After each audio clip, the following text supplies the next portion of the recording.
नमस्कार दोस्तों, स्वागत है आपका रोशनी पब्लिकेशन के यूट्यूब चैनल में। आज के इस सेशन में हम लोग पद्य खंड काव्य खंड का चैप्टर 10 जो कि है हम अक्षर ज्ञान किनके द्वारा लिखा गया? अनामिका के द्वारा लिखा गया है। बहुत ही सुंदर कविता है और इसका हम लोग 3 पैराग्राफ इसमें भी है। इसका भी हम लोग डिटेल में explanation, line by line explanation देखेंगे। इसके अगले वीडियो में फिर हम लोग क्या देखेंगे? इसी का क्वेश्चन आंसर देखेंगे।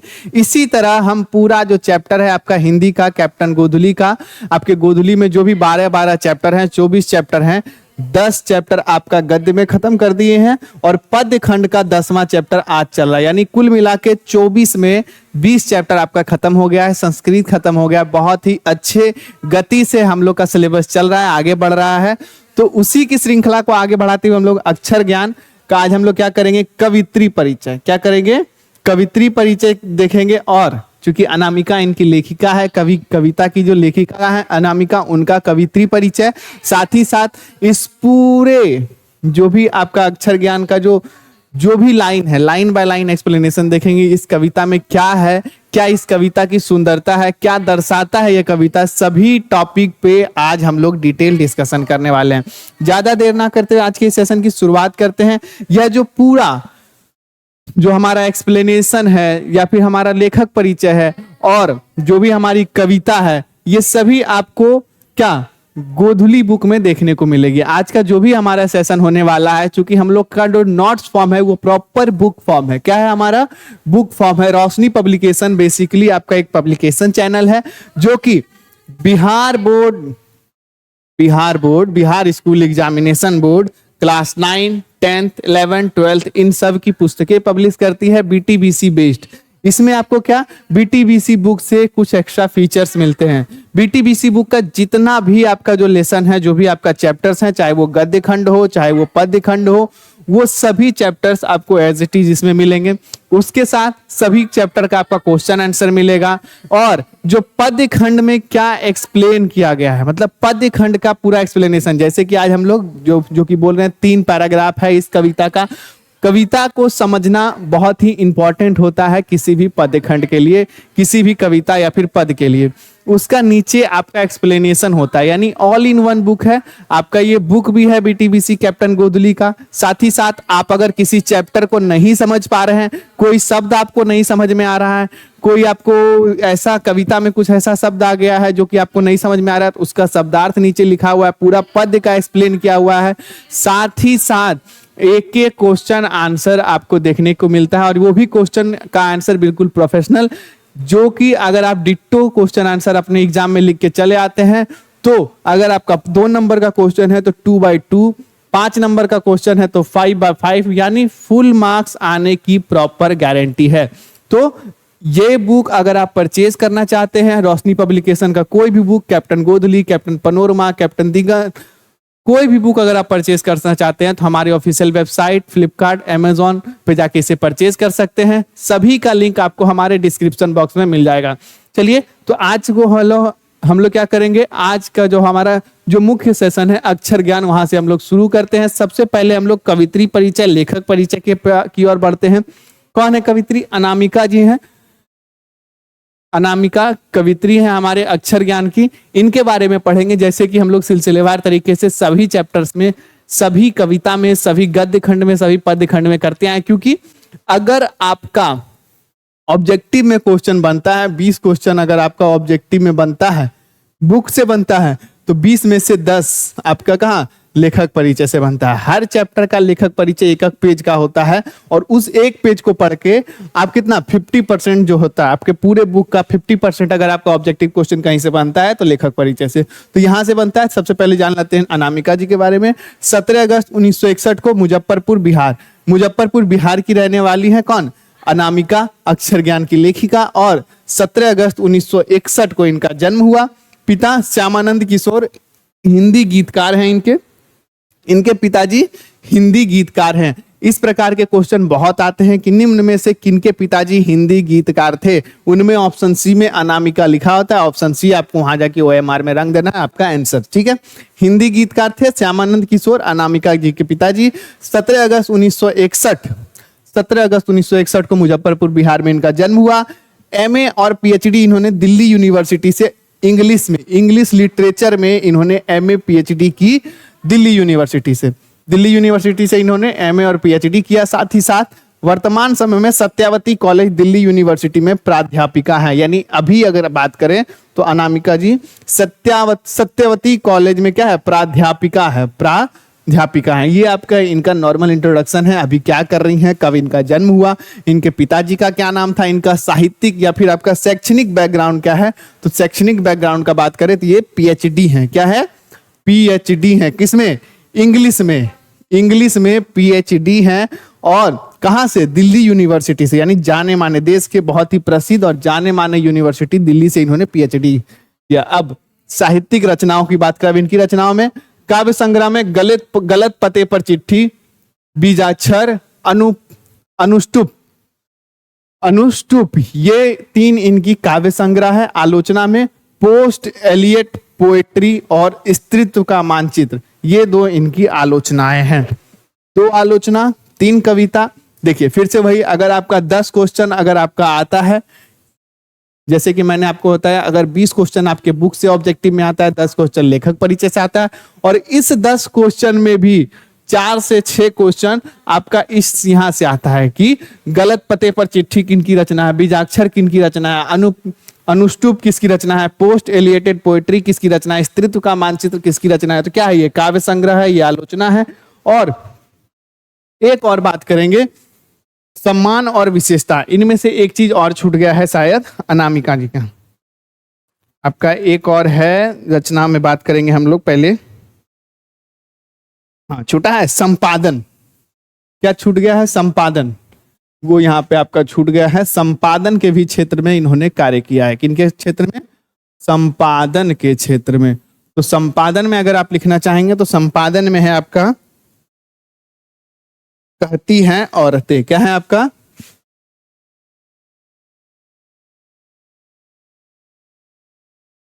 कहती हैं औरतें। संपादन के क्षेत्र में इन्होंने इस पत्रिका के साथ कार्य किया, कहती हैं औरतें के नाम से। यानी आप बोल सकते हैं वुमेन इंपावरमेंट में, यानी औरतों के लिए इन्होंने बहुत कार्य किया। गलत पते पर चिट्ठी, बीजाक्षर, अनुपुष्ट, पोस्ट एलिएटेड पोएट्री और स्त्रीत्व का मानचित्र आपका यहां से देख लीजिए। और कहती हैं औरतें संपादन के क्षेत्र में इन्होंने कार्य किया। ये सभी इनके साहित्यिक रचनाओं में बात करें, 4 से 6 नंबर का क्वेश्चन आपके सभी लेखक परिचय से इसी वाले क्षेत्र से आता है। चलिए अब आगे, इनके क्या क्या इन्हें पुरस्कार मिला और इनकी क्या क्या साहित्यिक विशेषताएं, यानी पुरस्कार और साहित्यिक विशेषताएं आपका एक साथ शॉर्ट रखने का ट्राई किया गया है आपके इस सेशन को, ताकि आप ज्यादा मेन पॉइंट को याद रखें और आपका ज्यादा दिमाग में ना क्या ओल झोल ना हो। हल्का सा शॉर्ट रखिए, जो मेन पॉइंट है, जो इंपॉर्टेंट है, जो आपके एग्जाम के पॉइंट ऑफ व्यू से इंपॉर्टेंट है, एग्जाम के पॉइंट ऑफ व्यू से भी थोड़ा सा वाइड आपका कवर किया गया, ताकि अगर एग्जाम अगर थोड़ा सा वो नहीं होता, आउट ऑफ सिलेबस आ गया, वो भी आपका कैच हो सके। तो क्या होगा, भारत भूषण अग्रवाल पुरस्कार मिला है इनको, गिरजा कुमारी मथुरा पुरस्कार मिला है, राष्ट्रभाषा परिषद सम्मान मिला है। ये इन्हें इनके सम्मान और इनकी विशेषताओं के बारे में बात करें, स्त्री विमर्श और समकालीन कविता की सशक्त हस्ताक्षर है। यानी स्त्री विमर्श, यानी आप बोल सकते हैं स्त्रियों को लेकर बहुत सारी कविताएं इन्होंने लिखी, और समकालीन कविता की सशक्त हस्ताक्षर, वंचित वर्गों के प्रति सहानुभूतिपूर्ण दृष्टिकोण रहा है इनका। जो लोग समाज के पिछड़े लोग हैं, वंचित वर्ग के लोग हैं, उनके प्रति ये बहुत ही सहानुभूति दर्शाता है इनकी कविताओं में, इनके नेचर में भी इनको देखने को मिलता है। तो अनामिका की जो अक्षर ज्ञान है, उनमें कवित्री परिचय में हम लोग इतना देख चुके हैं। सबसे पहले हम लोग देख लिए जन्म और शिक्षा, कहाँ पढ़ी, कि कब जन्म हुआ, इनके पिताजी क्या थे और वर्तमान में कहाँ पे ये कार्यरत हैं, उनके बारे में। साहित्यिक रचनाओं में जो कि एमपीवीआई होता है आपके एग्जाम के पॉइंट ऑफ व्यू से, उस पर भी हम लोग डिस्कशन कर चुके हैं। उसके बाद सम्मान और विशेषता के बारे में बात करें तो भारत भूषण अग्रवाल पुरस्कार, गिरजा कुमार मथुरा पुरस्कार, राष्ट्रभाषा परिषद सम्मान, ये सभी सम्मान इन्हें प्राप्त हुए हैं। ये सभी सम्मान क्या हुए, इन्हें प्राप्त हुए हैं। स्त्री विमर्श और समकालीन कविता का सशक्त हस्ताक्षर है, वंचित वर्गों के प्रति सहानुभूति दृष्टिकोण है, इनकी लेखनी में भी देखने को मिलता है। आगे अब हमारी इस कविता के बारे में जानेंगे। ये कविता क्या है, सबसे पहले कहां से ली गया, कवि ने कहा से, ये आपका ये है। अक्षर ज्ञान कहां से लिया गया है, कवि ने कहा, ये आपका ये एक संग्रह है, यहाँ से लिया गया है। विशेषता की बात करें तो बच्चों की शुरुआती शिक्षा की गहराई के बारे में बात की गई है कि जब बच्चे अक्षर ज्ञान, जब सबसे पहले क, ख, ग, घ ये सब लिखना शुरू करते हैं, और जब ये लिखना शुरू करते हैं तो बच्चों के जो आपके क्या बोल सकते हैं एजुकेशन की जो प्राइमरी कठिनाई है वो क्या होता है, क्या होता है जब बच्चा पहली बार कुछ याद करने में असमर्थ होता है, जब बच्चा पहली बार कुछ अचीव करने में असमर्थ होता है, तब उसकी मनोदशा क्या होती है, उसके बारे में गहराई से उसका चित्रण किया गया है। खेल खेल में गंभीर बातें कह दी गई है कि बचपन की जो एक बार का जो आपका सेटबैक होता है, क्या बोल सकते हैं आपको, पहली बार की जो ठोकर होती है, वहां से फिर आपके बड़े होने तक किस तरह उसको रिलेट किया गया उसमें देखने बाल मनोविज्ञान का सहज चित्रण किया गया है कि बच्चे किस तरह सोचते हैं, क्या सोचते हैं, लिखने के परिसर खेल खेल में क्या सोचते हैं, पढ़ने तक में क्या सोचते हैं, उन सभी का बारे में एक सहज रूप से एक चित्रण किया गया। बाल मनोविज्ञान का इसमें जिक्र मिलता है। बच्चों की शुरुआती शिक्षा की गहराई के बारे में बात की गई है। तो बहुत सारे टॉपिक है जिस पे बात की गई है। अनामिका का जो यहाँ तक कवि परिचय है इतना तक ही है। और अब हम लोग आगे चलेंगे, जो हमारा है मेन चैप्टर जो अक्षर ज्ञान है उस पे हम लोग डिटेल में डिस्कशन करेंगे कि क्या है चौखट में नहीं अटता बेटे का कौ। क्या कहते हैं आपका कि चौखट में नहीं अटता बेटे का कौ, कबूतर ही है ना फुदक जाता है जरा सा। देखिए ज्यादा गहराई नहीं, अभी अभी आपका क्या नॉर्मल रखेंगे। क्या कहना चाह रही हैं कि बच्चा का जब अक्षर ज्ञान होता है, ऐसे आप सिल्यूट होता था हम लोग के बचपन में, क्या होता था, एक इस तरह का सिलेट होता था। इसमें हम लोग की मम्मी या फिर जो भी हमारी प्राइमरी टीचर होती थी एक लाइन यहाँ पारती थी, एगो यहाँ और एगो यहाँ, ठीक है। और इसमें क्या होता था, फिर अगर ज्यादा होता था तो ऐसे ऐसे यहाँ, और उसमें लिख दिया जाता था यहाँ लिखो क, ऐसे क। अभी तो आ रहा है यहाँ, लेकिन जब हम लोग बच्चे होते थे कैसे लिखते थे, ऐसे, या तो यहाँ क जाता है, यहाँ फिर यहाँ ऐसे क आ रहा है, या फिर और ज्यादा बढ़िया से अगर कोई लिखने वाले होंगे तो ऐसे लिखते होंगे। क्या होता है चौखट में नहीं आता, यानी जब बच्चा का जब प्रारंभिक शिक्षा होता है, बच्चे जब लिखना शुरू करते हैं, पढ़ना शुरू करते हैं, तो वो क्या होता है बहुत ही आरंभिक होता है, और उस समय वो नहीं लिख पाता है कोई भी अक्षर का। यानी कुछ किसी भी चीज को आप यहां से भी इसको रिलेट कर सकते हैं, किसी भी कार्य को जब हम लोग स्टार्ट करते हैं तो हम उसे परफेक्टली नहीं कर पाते। क्या करते हैं, हम उसे परफेक्टली नहीं कर पाते हैं। धीरे धीरे उसमें कुछ ना कुछ हम लोग, कोई भी चीज अगर हम काम स्टार्ट करते हैं तो उतना परफेक्ट नहीं होते, उस काम को करते करते ही आगे चलकर हम उसमें अच्छे पारंगत हो पाते हैं। अभी हम लोग का हैंड राइटिंग बहुत सुंदर सुंदर हो गया हो, एकदम कोई एकदम बढ़िया से ऐसे अच्छे से लिख पाते होंगे, बहुत अच्छी अच्छी हैंड राइटिंग। लेकिन जब हमारी प्रारंभिक शिक्षा होती है, जब हम लोग शुरू शुरू में अक्षर ज्ञान लेते हैं, क्या करते हैं बढ़िया से क भी नहीं लिख पाते। वही लिखाता है कि चौखट में नहीं अटता बेटे का क, कबूतर ही है ना फुदक जाता है जरा से। यानी इस क को कबूतर से रिलेट किया गया है कि कबूतर ही है ना कि थोड़ा सा अपना बॉक्स से बाहर चला जाता है। क्या कीजिएगा, कबूतर ही है ना, क से कबूतर होता है। कबूतर क्या होता है, एक जगह से दूसरी जगह अपना फुदकता रहता है, उसी तरह क भी फुदक रहा है। पंक्ति से उतर जाता है उनका ख, खरगोश की खलिस बेचैनी में। फिर से वही दोबारे प्रयास में भी कुछ ज्यादा अच्छा नहीं होता है। अब इसमें क्या चौखट से बाहर हो जाता है, लेकिन जो ख होता है, क्या बोल सकते हैं उसको, जो ख होता है, अब उसको चौखट में रख, यहाँ चौखट में रखने के प्रयास में क्या होगा, पंक्ति से उतर जाता है। क्या हो जाता है, पंक्ति से उतर जाता है। लिख तो लेता है बच्चा, लेकिन अब क्या यहाँ अब ऊपर सटाने में दिक्कत हो जाता है। ये अब क्या होता है, ख थोड़ा सा अगर हम कुछ सीखना शुरू करते हैं, धीरे धीरे अगर कुछ प्रारंगत होता है, दूसरे बार में भी कुछ ज्यादा अच्छा नहीं होता है, पंक्ति से उतर जाता है उसका ख। फिर इसको ख को रिलेट किया गया कहां से, खरगोश की खालिस बेचैनी में। यानी जिस तरह खरगोश होता है ना, खरगोश को अगर आप छोड़ दीजिएगा तो ऐसा नहीं है वो एकदम सीधा सीधा चलेगा, या फिर खरगोश क्या करेगा, अगर आप एक पूरा इस तरह फील्ड है और इस पॉइंट पर छोड़ दिए, खरगोश चलेगा ऐसे, फिर ऐसे, फिर इधर, फिर इधर, फिर इधर, फिर वापस आकर फिर इधर। तो क्या खरगोश की तरह ही वो फुदकता रहेगा, खालिस बेचैन की तरह इधर उधर अपना भागते रहता है। किस तरह, बच्चे का जो ख, गमले से टूटा हुआ उसका गौ, घड़े सा लुढ़कता हुआ उसका घ। यानी जो उसका तीसरा और चौथा अर्थ ख तक जब कंप्लीट हो जाता है तो गमले सा टूटा हुआ, गमले की तरह उसका तीसरा अक्षर जो गौ है वो भी टूट जाता है। यानी उसमें भी उतना परफेक्शन, उसमें भी उतना जो क्या होता है अपना, उतना परफेक्शन उसका नहीं आता है। क्या होता है, नहीं आता है, और उसका घ घड़े सा लुढ़कता हुआ होता है। क्या होता है, घ जो है घड़ा, घड़ा आप देखिएगा गोल, उसको ऐसे छोड़ दीजिएगा, उसका गोल वाला पार्ट करते हैं तो घड़ा का पता नहीं, इधर उधर आपका क्या होगा, लुढ़कते रहेगा। तो क्या है, इसका अक्षर ज्ञान जो है बाल मनोविज्ञान का यहाँ पे चित्रण किया गया, किस तरह से शुरुआती अक्षर में क्या क्या कठिनाइयां आती है जानने में, उन सभी के बारे में एक छोटा छोटा आपका चित्रण यहाँ किया गया है। क आपका क्या चौखट में नहीं आता, ख आपका क्या हो जाता है, पंक्ति से उतर जाता है, गमले से टूटा हुआ उसका ग। ग किस प्रकार लिखा जाता है, अक्षर ज्ञान के अनुसार बताएं कि ग कैसा होता है। ग गमले की तरह टूटा हुआ होता है, घड़े सा लुढ़कता हुआ उसका घ, इस तरह। अब आगे, अंगों पर आकर थमक जाता है, उससे नहीं सधता है अंग। क्या बोल सकते हैं, अंगों पर आके थमक जाता है।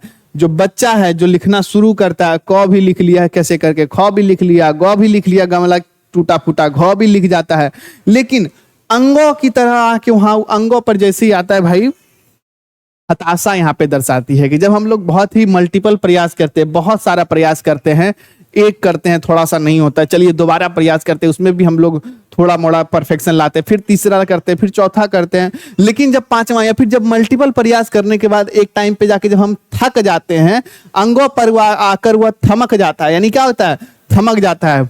बड़ा इंसान, बुजुर्ग इंसान या फिर आपका युवा, एक टाइम के बाद वो भी कहीं ना कहीं उन पर हताशा आती है, अंगों पर आकर थमक जाता है, अंगों पर आके रुक जाता है, उससे नहीं सधता है अंगों नहीं लिखाता है। अंगों क्या होता है, नहीं लिखाता है। मेंटल प्रेशर या फिर शारीरिक थकान, ये आप क्या बोल सकते हैं, एक तरह के युवाओं के बारे में बात की जाएगी, लेकिन नहीं, बच्चे के बारे में क्या, अंगों पर ही वो आके रुक जाता है, अंगों उससे नहीं थक साध पाता, यानी अंगों को नहीं लिख पाता है। अंगों के डॉ को वह समझता है माँ। क्या कर समझता है, अब कैसे लिखेगा, कोई तो तरीका है, तो धीरे धीरे वो उसको तोड़ता है। क्या करता है, उसको तोड़ता है, अंगों को ऐसे तोड़ता है दो भाग में, एक डॉ और एक जीरो, ऐसे करके तोड़ता है। वही यहाँ पे दर्शाया गया है। जब कोई काम लगे कि नहीं असाध्य हो, तो उसे छोटे छोटे प्रयास में करने चाहिए। क्या करना चाहिए, छोटे छोटे प्रयास में। इसी तरह यहाँ एक क्या करता है, अंगों को आके वो फिर बच्चे का मनोविज्ञान क्या करता है, अंगों को तोड़ता है, अंगों में एगो डॉ को अलग करता है, उसको माँ समझता है, और उसके बगल के बिंदु, यानी ये जो बिंदु होती है उसको मानता है गोदी में बैठा बेटा। यानी बच्चा का अपना एक्सपीरियंस क्या होता है, बच्चे का अपना एक्सपीरियंस होता है, सबसे बड़ा जो एक्सपीरियंस होता है उसकी माँ होती है, उन्हीं को देखता है, उन्हीं से सीखता है। तो उसी तरह अगर युवाओं में भी इस तरह बात करेंगे कि युवा इस संसार से सीखते हैं, लेकिन बच्चा का जो मनोदशा है वो अपनी माँ से सीखता है। तो वो क्या करता है, गौ को सीखने के लिए अपनी माँ को अपना एग्जाम्पल बनाता है, और वो देखता है कि इसको मान लेते हैं हम माँ, ये हम सीख जाएंगे आसानी से। अब ये उसके जब हम गोद में बैठते हैं तो ये उसका बच्चा, तो इसी तरह से वो अंगों से भी पार लिया जाता है। क्या कर रहता है, पार पाता है, और अंगों गोदी में बैठा बच्चा। अब उसके बाद माँ बेटे सधते नहीं उससे। अब ये जो माँ है और ये बेटे हैं, अलग अलग जगह कभी लिखा रहा है, कभी ऐसे लिखा रहा है, कभी बढ़िया से अंगों नहीं लिखा पाता है। जब बहुत सारा प्रयास करने के बाद भी माँ बेटे सधते नहीं उससे, यानी ये जो अंगों है उससे नहीं सधा पाता है, नहीं लिखा पाता है, और उन्हें लिख लेने की अनवरत कोशिश में उसके आ जाते हैं आंसू, और उसके कितना भी प्रयास करे बच्चा, और जब बहुत प्रयास, क्योंकि देखिए क भी याद करना है, ख भी याद करता है, ग भी याद करता है, घ भी याद करता है, इतना याद भी रखना, और लास्ट में फिर अंगों भी लिखना है। जब अंगों बहुत सारा प्रयास करने के बाद बच्चे को नहीं आता है तो क्या, उसके आंसू छलकने लगते हैं। क्या होते हैं, आंसू छलक लगते हैं। पहली विफलता पर छलके आंसू ही शायद प्रथमाक्षर सृष्टि के विकास कथा की। यानी यही जो बच्चे की जो पहली विफलता है, यही बच्चे की सबसे पहली सफलता कही जाती है। पहली विफलता पर छलके ये आंसू ही, यानी इसी से जो सीख है, इसी की जो हताशा है, वो उसे और मोटिवेट करती है। जब अगर बच्चा कभी रुकेगा या फिर उसे कभी विफलता हासिल होगी, कोई और अक्षर अगर सीखने में उसे कोई दिक्कत होगी, वो ये अंगों उसे हमेशा मोटिवेट करेगा कि जब हम लिखा गए तो आगे और भी जो सारे अक्षर हैं वो प्रयास करने पर लिखवा जाएंगे। उसी तरह क्या है, आपके पहली विफलता पर ये जो छलके आंसू है, शायद प्रथम अक्षर, यही जो अक्षर है जो सृष्टि के विकास की कथा है। सृष्टि के विकास की क्या कथा है? हम फेल होए, किसी चीज को अटेम्प्ट करते रहे, क्या करें, हम भले किसी में फेल होते जा रहे हैं, किसी भी चीज में अगर कोई चीज हम करने का प्रयास कर रहे हैं और वो करने का हमारे अंदर जज्बा है, हम उसे करना चाहते हैं और उसमें काबिल हैं, भले हम उसमें 1 बार फेल हो, 2 बार फेल हो, 10 बार फेल हो, 1000 बार फेल हो, लेकिन हमें लगन से और पूरा डेडिकेशन से उसमें लगे रहना चाहिए। क्यों? क्योंकि उसी से इस सृष्टि के विकास की कथा होती है। बड़े बड़े जो आपके क्या बोल सकते हैं, आपके बड़े बड़े वैज्ञानिक बोल रहे हैं, बड़े बड़े जो आईएएस हैं, आईपीएस हैं, उन सभी का मान ले चाहे पिछला प्रयास थोड़ा सा गंदा हो, कुछ पीछे का सेटबैक हो, लेकिन आगे के उनके मेहनत से और प्रयास से ही वो सफलता हासिल करते हैं। तो यही कहती हैं कवित्री कि सृष्टि के विकास का जो फर्स्ट जो सीढ़ी है, पहली जो सीढ़ी है, वही अंग होता है, जो कि बच्चे से जो अंग नहीं लिखा पाता है, वो जो उसका पहली जो असफलता है, वो सृष्टि के विकास की सबसे पहली सफलता मानी जाती है। आई होप आपको ये समझ में आ रहा होगा। एक छोटी सी कविता और बहुत सारा आपको क्या ज्ञान देके जा रही है, बहुत सारी शिक्षाएं देके जा रही है कि हमारा जो फेलियर होता है, हमारी जो असफलता होती है, वो हमारी सफलता की पहली सीढ़ी है। शायद यही प्रथमाक्षर, यही जो पहला अक्षर है, सृष्टि के विकास का जो पहली कथा है, सृष्टि जो हमारी, हम आगे क्या करने वाले हैं, सबसे पहला जो हमारा फेलियर है, यही हमारा फेलियर पहला सीढ़ी बनता है, हम आगे क्या अच्छा करने वाले हैं। आई होप आपको ये पूरा समझ में आ गया हो। एक छोटी सी बच्चे के मनोविज्ञान से रिलेट करते हुए एक कविता, एक बड़े जीवन में, संघर्ष के जीवन में काम आने लायक ये कविता है, और यहीं तक ये पूरी कविता खत्म होती है। आई होप आपको ये चीज बहुत अच्छी लगी होगी। अगले सेशन में हम इसका पूरा क्वेश्चन आंसर डिटेल में डिस्कशन करेंगे। एक एक क्वेश्चन का हम लोग आंसर देखेंगे, एक एक क्वेश्चन का हम लोग डिटेल में डिस्कशन करेंगे, ताकि ये पूरा चैप्टर आपको पूरा खत्म हो जाए और अपने एग्जाम में आप ज्यादा से ज्यादा अच्छे से लिख के मार्क्स स्कोर कर सकें। जाते जाते आप लोगों के लिए इंफॉर्मेशन, जैसे कि मैंने आपको स्टार्टिंग में बताया था, रोशनी पब्लिकेशन गोधुली 9 10th में आपका गोधुली ले लो, हिंदी, इंग्लिश, संस्कृत तीनों तरह का दोनों पार्ट का जो बुक होता है, कैप्टन गोधुली में आप बोल रहे हैं, और captain Varnika, English reader panorama, Sanskrit का आपका पीयूषम और पीयूषम दूत पाठ है, दोनों आपको देखने को मिलता है हमारे रोशनी पब्लिकेशन की तरफ से, सेम फीचर के साथ। जो कि आपका अगर इंग्लिश और संस्कृत में एक और मेन फीचर होता है कि सभी चैप्टर का आपको नीचे हिंदी में एक्सप्लेन किया होगा, आपके अपनी भाषा में एक्सप्लेन किया होगा, ताकि आप हर एक सब्जेक्ट को, हर एक चैप्टर को ना सिर्फ पढ़ें बल्कि समझ सके उस चैप्टर में क्या है, उस चैप्टर का उद्देश्य क्या है, उस चैप्टर का क्या मतलब है। ठीक है, आई होप आपको ये चीज बहुत अच्छी लगी हुई। ये पूरा चैप्टर, हमारा सेशन बहुत अच्छा लगा। गोधुली के बारे में आप जान ही चुके हैं, सभी गद्य खंड, पद्य खंड, सारा चैप्टर अवेलेबल है, साथ ही साथ उसका एक्सप्लेनेशन अवेलेबल है, साथ ही साथ उसका क्वेश्चन आंसर अवेलेबल है। इंग्लिश में बात करेंगे तो वही सारा चैप्टर अवेलेबल है, आपका प्रोज का, पोएट्री का, फिर उसका पूरा चैप्टर है, प्रोज सेक्शन का, पोएट्री में भी पूरा चैप्टर है, सभी का आपका हिंदी में एक्सप्लेनेशन है, फिर क्वेश्चन आंसर है। तो इस तरह से एक कंप्लीट और ऑल इन वन बुक है। एसएसटी की भी हमारी हिस्ट्री, पॉलिटी, इकोनॉमिक्स और ज्योग्राफी है, जो कि आप हमारे ऑफिशियल वेबसाइट से परचेज कर सकते हैं। साथ ही साथ और भी आप बात करेंगे तो क्वेश्चन बैंक और ऑब्जेक्टिव क्वेश्चन आंसर का भी हमारा 2026 के लिए लॉन्च हो गया है। हर एक सब्जेक्ट का चैप्टर वाइज बोल सकते हैं, हर एक सब्जेक्ट का चैप्टर वाइज आपका ऑब्जेक्टिव क्वेश्चन आंसर है। इसमें बात करेंगे 2025 से लेकर पिछले 10 से 12 सालों का क्वेश्चन आपको इसमें देखने को मिल जाएगा, ताकि भविष्य में जो आपके एग्जाम होने वाले हैं, आगे जो आप बिहार स्कूल एग्जामिनेशन बोर्ड 2026 में जो एग्जाम देंगे, उसका पिछले साल का किस तरह का क्वेश्चन पैटर्न रहा है, किस सब्जेक्ट से ज्यादा क्वेश्चन आते हैं, साइंस में, सोशल साइंस में किस चैप्टर से ज्यादा क्वेश्चन आएंगे, इन सभी का अंदाजा आप पहले लगा सके और उसके अकॉर्डिंग अपनी तैयारी में आगे बढ़ सके। अब आपका आगे भी कोई भाई हो, कोई बहन हो जो 11th या 12th में, उनके लिए भी हमारा कैप्टन रेनबो, कैप्टन दिगंत आप देखने को मिल सकता है। ये हमारी ऑफिशियल वेबसाइट है, यहाँ से जाके आप उसे परचेज कर सकते हैं। रोशनी पब्लिकेशन का, कैप्टन रोशनी पब्लिकेशन का आपका क्या, दिगंत, रेनबो, 9 10 11 12 किसी का भी बुक, और ये सभी हमारे ऑफिशियल वेबसाइट, फ्लिपकार्ट, अमेजॉन, सभी जगह पे मिल जाएगी। साथ ही साथ अपने नजदीकी बुक स्टोर पे भी जाके आप इसे परचेज कर सकते हैं। तो आज का जो हमारा सेशन है यहीं पे खत्म होता है। सभी का लिंक आपको, परचेजिंग का आपको हमारे डिस्क्रिप्शन बॉक्स में मिल जाएगा। तो मिलते हैं अगले वीडियो में एक नए चैप्टर, एक नए सब्जेक्ट के साथ। जब तक के लिए जय हिंद, जय भारत।